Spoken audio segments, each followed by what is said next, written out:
అందరికీ నమస్కారం అండి. కొత్త సంవత్సరం వచ్చేసింది. సామాన్యంగా కొత్త సంవత్సరము ఉగాదితో ప్రారంభమవుతుంది. అయితే జనవరి నుంచి డిసెంబర్ వరకు రాశి ఫలాలను చూసుకోవడం జరుగుతుంది. జనవరి నెల రాంగానే చాలామంది తమ రాశి ఫలాలు చూసుకుంటూ ఉంటారు. కొంతమందికి సంవత్సరం మొదటి భాగంలో బాగుంటే, కొంతమందికి సంవత్సరం చివరి భాగంలో బాగుంటుంది. అయితే ఈ 2025 సంవత్సరంలో కొన్ని రాసుల వారికి అద్భుతమైన ఫలితాలు రాబోతున్నాయి.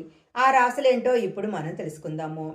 ఎవరైనా జాతకం చూసుకునేటప్పుడు ముందుగా తెలుసుకోవాలనుకునేది వారి యొక్క ఆదాయము.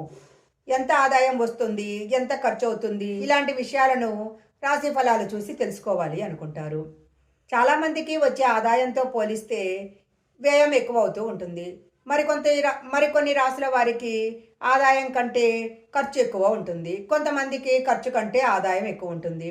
2025 సంవత్సరము 4 రాసుల వారికి వద్దన్న లక్ష్మీదేవి పరిగెత్తుకుంటూ వస్తుంది. సాధారణంగా డబ్బులు ఎంత సంపాదించినా మంచినీళ్ళలా ఖర్చయిపోతాయి అంటారు. ఈ 4 రాసుల వారికి మాత్రము రావడం తప్పితే పోవడం తక్కువని రాశి ఫలాల వలన తెలుస్తుంది.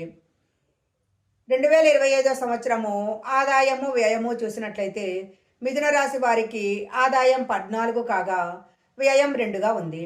14 రూపాయలు కనుక వచ్చినట్లయితే 2 రూపాయలు ఖర్చు అవుతాయి. దాదాపు 12 రూపాయలు సేవ్ చేసే అవకాశం ఉంది. కన్యారాశిలో పుట్టిన వాళ్లకు ఆదాయం 14 కాగా వ్యయం 2గా ఉంది. తులారాశి వారికి ఆదాయం 11 కాగా వ్యయం 5 రూపాయలు. వృషభ రాశిలో వారికి కూడా ఆదాయము 11 అయితే వ్యయము 2గా ఉంది. ఈ 4 రాశుల్లో పుట్టిన వారికి ఆదాయం ఎక్కువగా, ఖర్చు తక్కువగా ఉంది. అందువలన ఈ 4 రాశుల వారి దగ్గరికి లక్ష్మీదేవి వద్దన్నా వస్తుంది. ఈ వీడియో కనుక మీకు నచ్చినట్లయితే లైక్ చేయండి, షేర్ చేయండి. ఇలాంటి మరిన్ని వీడియోల కోసం మా ఛానల్ సబ్స్క్రైబ్ చేసుకోండి.